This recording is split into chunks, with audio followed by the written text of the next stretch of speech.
Une bombe vient encore d'éclater dans l'AES et cette fois-ci, ce n'est pas au Burkina Faso mais plutôt dans les couloirs du pouvoir du Mali. Oui, Choguel Kokala Maïga, tes discours sont à valeur manipulateur. Oui. Ce que je voulais savoir, lorsque les militaires ont décidé de faire les coups d'État, les Assimi avec les autres qui ont décidé de faire les coups d'État, est-ce qu'ils sont partis consulter ce premier ministre? Je pose la question à mon aîné, le docteur Choguel Kokala Maïga. C'est ce que vous vouliez? Est-ce que c'est le premier ministre qui les a donné le top pour dire qu'il fait coup d'État? Est-ce là l'objectif que vous visiez en parlant comme vous avez parlé le 16? L'objectif que vous visez, c'est de livrer le Mali à la vindicte médiatique? Pour qu'aujourd'hui, s'ils décident de dire ils vont prolonger la transition et ça lui énerve parce qu'on ne lui a pas consulté. C'est de livrer le Mali à la vindicte diplomatique. J'ai vu comment ils sont très contents à Paris. Vous avez oublié le combat panafricain. Monsieur Choguel Maïga. Bien, pour ceux qui ne le savent pas encore, le Premier ministre a pris la parole et son plan ne laisse aucun doute. Quelque chose ne tourne pas rond dans la gestion d'Assimi Goïta. Entre désaccords politiques et frustrations accumulées, le régime semble vaciller sur ses bases. Les mandats interminaux d'Assimi Goïta commencent à être remis en question. Du coup, chers amis, les critiques du Premier ministre sont très clientes. Selon lui, Assimi Goïta n'ira pas loin dans ses réformes. Les grandes promesses faites à la population tardent car il se disait ne pas faire un long mandat et céder le pouvoir à la population civile. Et cela, le Premier ministre ne peut pas l'accepter. Il appelle à un virage radical dans la stratégie exigeant des actions fortes et immédiates pour répondre aux attentes du peuple malien. Mais quelles sont ces attentes en réalité? Mais n'est-ce pas plutôt lui-même ses propres attentes? N'aimerait-il pas prendre le pouvoir? La question-ci est donc posée à vous dans les commentaires. Et même s'il arrive au pouvoir, pourrait-il mieux gérer que Assimi Goïta? C'est la question qu'on se pose tous. Mais ce coup d'éclat cache-t-il d'autres choses? Certains observateurs politiques pensent qu'il pourrait s'agir d'un jeu de pouvoir en coulisses. Une chose est sûre, ces tensions internes pourraient fragiliser un régime qui lutte déjà contre des ennemis multiples.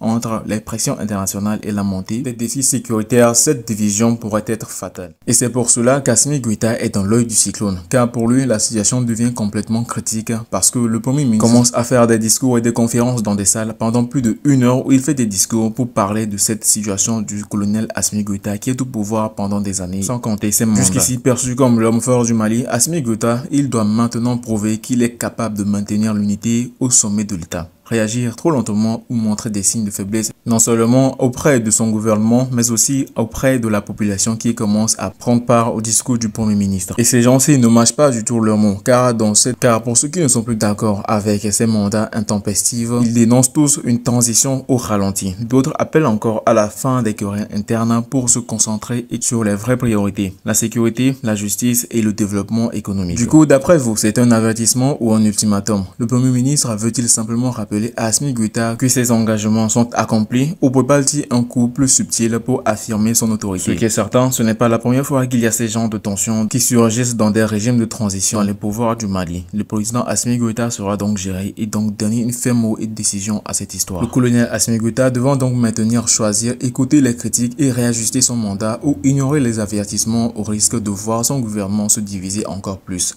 En attendant, les regards se tournent vers la population. Après tant de sacrifices et d'espoir, les Maliens méritent des résultats tangibles. Si les querelles internes continuent de prendre le dessus, c'est la confiance populaire qui peut s'effondrer et avec elle la stabilité du pays. Ce qui est certain, le colonel Assimi Goïta a déjà réalisé beaucoup de choses. Famille, depuis, je cherche à savoir la motivation du Premier ministre malien.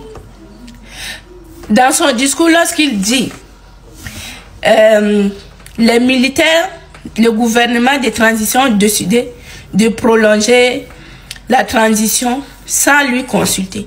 Moi, ce que je voulais savoir, lorsque les militaires ont décidé de faire les coups d'État, les Assimi avec les autres qui ont décidé de faire les coups d'État, est-ce qu'ils sont partis consulter ce Premier ministre? Est-ce que c'est le Premier ministre qui les a donné le top pour dire qu'il fait coup d'État? Pour qu'aujourd'hui, s'ils décident de dire ils vont prolonger la transition et ça lui énerve parce qu'on ne lui a pas consulté.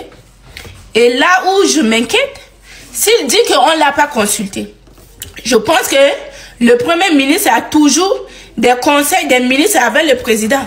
Pourquoi il n'est pas parti poser cette question à Assimi?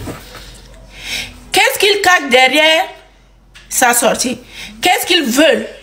C'est pour motiver la jeunesse malienne, c'est pour motiver le peuple malien, c'est pour révolter le peuple malien contre le président de transition, contre les militaires aujourd'hui au pouvoir. Moi, je ne comprends pas. Et si vous prenez bien l'Afrique, dans l'histoire de l'Afrique, vous voyez là, toutes les révolutions qui ont commencé, les dynamiques qui ont commencé en Afrique, même avant, vous allez voir que c'est de l'intérieur que les individus ont décidé de détruire. Il n'y a pas quelqu'un qui quitte là-bas, hein. Même s'il y a quelqu'un de dehors là, mais c'est à l'intérieur qu'ils vont commencer à manipuler et la personne va décider à mettre en place sa mauvaise idée. C'est comme ça. Et je me demande, depuis des années, tous les hommes politiques qui sont passés au Mali là, ils ont fait combien d'années? Qu'est-ce que vous avez fait? Est-ce que c'est aujourd'hui que vous précipitez pour dire qu'il faut aller en transition? Moi, je ne comprends plus. Et moi, je pense que là où les militaires ont fait l'erreur, c'est de mettre un politicien dans leur gouvernement. Normalement, il ne fallait pas. C'est les assoiffés du pouvoir. C'est l'intérêt pour eux-mêmes et pour leur famille qui compte. Ce n'est pas l'intérêt du peuple africain qui compte pour eux. Donc, je pense que l'erreur que les militaires ont fait, il ne fallait pas. Vous savez, le discours du Premier ministre malien hier, ça montre vraiment le vrai visage. Ça montre le vrai visage. Mais ne tombons pas dans ça.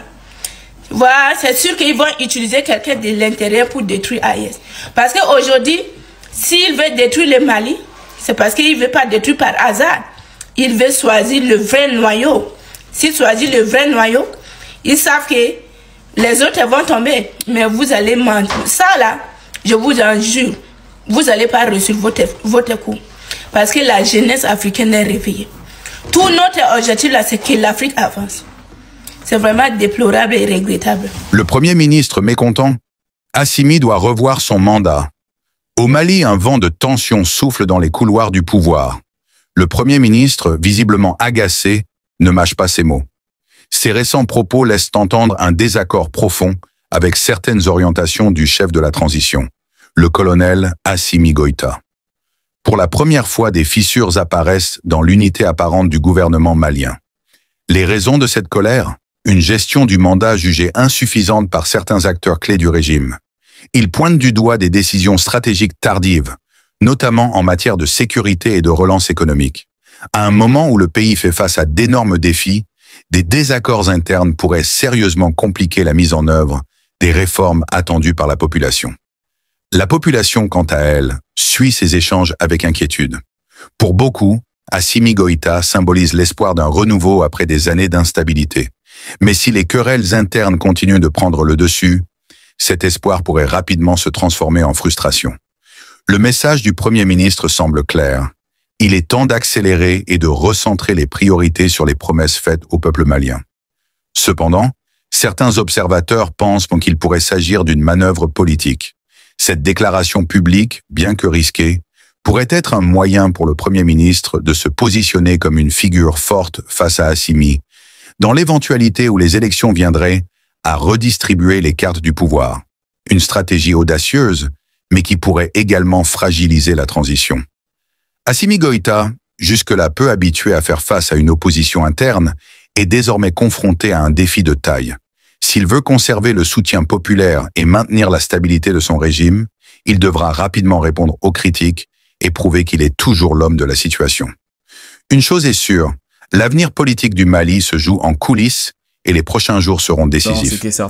Bien, pour ceux qui ne le savent pas encore, le Premier ministre a pris la parole et son ton ne laisse aucun doute. Quelque chose ne tourne pas rond dans la gestion d'Assimi Goïta. Entre désaccords politiques et frustrations accumulées, le régime semble vaciller sur ses bases. Les mandats interminaux d'Assimi Goïta commencent à être remis en question. Du coup, chers amis, les critiques du Premier ministre sont très clientes. Selon lui, Assimi Goïta n'ira pas loin dans ses réformes. Les grandes promesses faites à la population tardent, car il se disait ne pas faire un long mandat et céder le pouvoir à la population civile. Et cela, le Premier ministre ne peut pas l'accepter. Il appelle à un virage radical dans la stratégie exigeant des actions fortes et immédiates pour répondre aux attentes du peuple malien. Mais quelles sont ces attentes en réalité? N'était-ce pas plutôt lui-même ses propres attentes? N'aimerait-il pas prendre le pouvoir? La question-ci est donc posée à vous dans les commentaires. Et même s'il arrive au pouvoir, pourrait-il mieux gérer que Assimi Goïta? C'est la question qu'on se pose tous. Mais ce coup d'éclat cache-t-il d'autres choses? Certains observateurs politiques pensent qu'il pourrait s'agir d'un jeu de pouvoir en coulisses. Une chose est sûre, ces tensions internes pourraient fragiliser un régime qui lutte déjà contre des ennemis multiples. Entre les pressions internationales et la montée des défis sécuritaires, cette division pourrait être fatale. Et c'est pour cela qu'Assimi Goïta est dans l'œil du cyclone, car pour lui, la situation devient complètement critique parce que le Premier ministre commence à faire des discours et des conférences dans des salles pendant plus de 1 heure où il fait des discours pour parler de cette situation du colonel Assimi Goïta qui est au pouvoir pendant des années, sans compter ses mandats. Jusqu'ici perçu comme l'homme fort du Mali, Assimi Goïta, il doit maintenant prouver qu'il est capable de maintenir l'unité au sommet de l'État. Réagir trop lentement ou montrer des signes de faiblesse, non seulement auprès de son gouvernement, mais aussi auprès de la population qui commence à prendre part au discours du Premier ministre. Et ces gens-ci ne mâchent pas du tout leurs mots, car pour ceux qui ne sont plus d'accord avec ces mandats intempestifs, ils dénoncent tous une transition au ralenti. D'autres appellent encore à la fin des querelles internes pour se concentrer sur les vraies priorités, la sécurité, la justice et le développement économique. Du coup, d'après vous, c'est un avertissement ou un ultimatum? Le Premier ministre veut-il simplement rappeler à Assimi Goïta que ses engagements sont accomplis ou prépare-t-il un coup plus subtil pour affirmer son autorité? Ce qui est certain, ce n'est pas la première fois qu'il y a ces genres de tensions qui surgissent dans des régimes de transition dans les pouvoirs du Mali. Le président Assimi Goïta sera donc géré et donc donner une ferme mot et décision à cette histoire. Le colonel Assimi Goïta devant donc maintenir, choisir, écouter les critiques et réajuster son mandat ou ignorer les avertissements au risque de voir son gouvernement se diviser encore plus. En attendant, les regards se tournent vers la population. Après tant de sacrifices et d'espoir, les Maliens méritent des résultats tangibles. Si les querelles internes continuent de prendre le dessus, c'est la confiance populaire qui peut s'effondrer et avec elle la stabilité du pays. Ce qui est certain, le colonel Assimi Goïta a déjà réalisé beaucoup de choses et s'il reste au pouvoir, il pourra encore réaliser beaucoup plus que ce qu'il a déjà fait.